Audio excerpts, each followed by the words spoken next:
Gillette Mach 3 razor cartridges are the most shoplifted item in the world. Probably the most expensive in a drugstore, right? Yeah. Imagine that you're standing in the aisle of a supermarket staring at an overwhelming sea of razor options locked behind. You look at the prices and you go, what? And you wonder, do I really need a loan to buy this? Is this really the best thing we can do in 21st century? And enter the Dollar Shave Club, a name that disrupted the entire razor industry with a strategy so bold that it knocked it out of the park. This is the moment where David took on the gauntlet of razors, Gillette, and emerged as a trailblazer in the world of grooming. But before looking at how DSC did it, let's see why they were able to do it. So brands usually have four options. Either you be better, you be different, you be cheaper, or else not around for very long. So for a brand, the key is to find a unique selling proposition. You don't always have to find a rational difference as long as there is a room for emotionally uniqueness in the market. So if you see, this is what your consumer wants, and this is what your brand does best, and this is what your competitor does best. The green zone is the winning zone because it matches what your consumer wants and what you or your brand does best. You can own this space and you can defend it from the attack. This is the losing zone, the red zone. Frankly, if you're trying to get into this area in the initial stages, I bet you will get your ass beaten here. This is the risky zone. As the brand matures, here you and your competitor actually meet both the consumer needs, and two brands usually copy each other and try to get the consumer's share as much as they want. For a time being, you are the consumer favorite. It may happen that tomorrow your competitor is their favorite. And sadly, there is a dumb zone as well, where two competitors battle it out in the space where consumers don't give a shit about.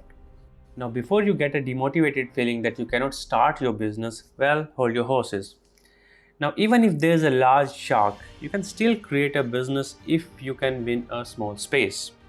And to win a small space, one of the strategies is craft brand strategy. These craft brands actually start by offering something unique to a very highly engaged target. These brands basically build themselves behind a micro benefit. For example, well, our products is a gluten-free or a low-fat or a locally grown or a subscription-based, less charges, organically, ethically sourced, or purity-based. As marketing is concerned, these craft brands take a hostility approach to the other large sharks. They portray every other brand in the category as old school, overly corporate, unethical, flawed, not good for health, etc. etc. These brands believe that it is better to be loved by few than liked or tolerated by many. Four key principles brands need to establish a successful craft strategy. First, pick a segment small enough that you won't get noticed by the large sharks and you will be able to defend it. Be aggressive and pull all your resources into it. Second, be fast and flexible. You need to quickly seize an opportunity and be ready to exit if the competitor notices you or the customer changes their mind. Third, explore non-traditional marketing. This will save you money and give you freedom to move or act along with a unique touch. And fourth, take the mindset that it is better to be loved by few than tolerated by many. Leave the mass consumers for the mass brands. Now let's come back to our Dollar Shave Club brand. How does Dollar Shave play this craft brand strategy and actually won the game? So DSC was founded by Mark Levin and Michael Dubé. The pair met at a party and they had an informal talk about their frustration with the growing cost of razor blades and how they had to visit nearby store to buy. They figured out that the customers visit a store weekly or bi-weekly to buy these blades. So they came up with a business model, a subscription model, where you sign up for a monthly fee depending on the quality of blades and the number of blades you need per month. They started shipping high quality razors to customers' residence for $1 each month subscription fee.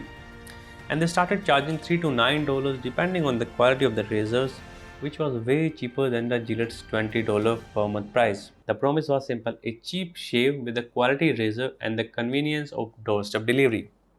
So basically, company has smartly positioned itself as the cost-effective product.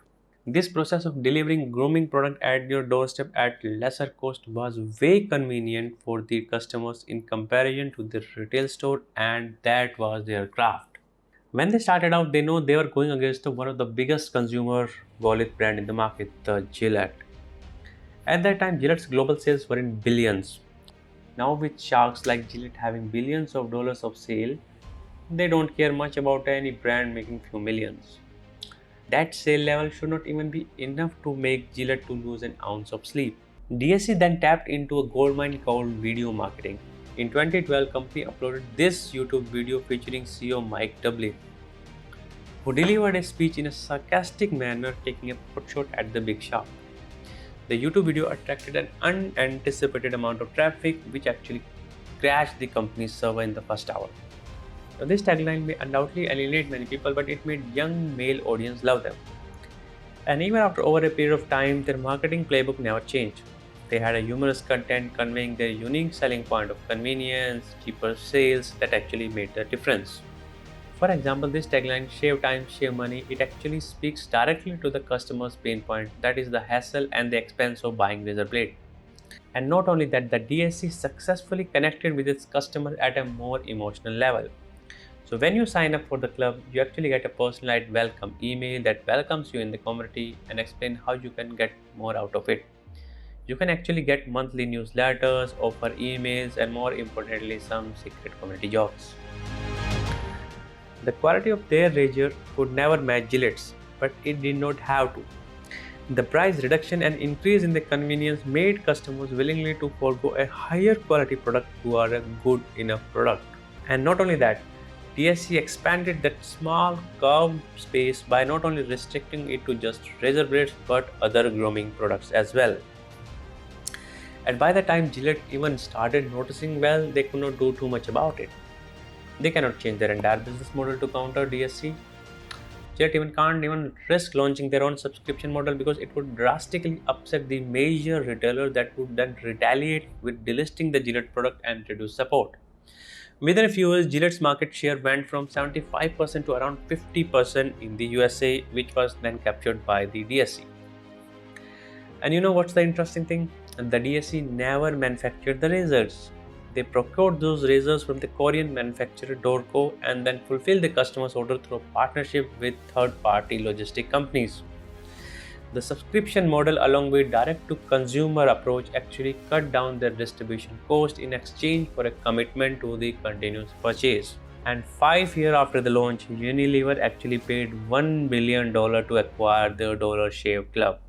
Please do subscribe and comment if you know any such company.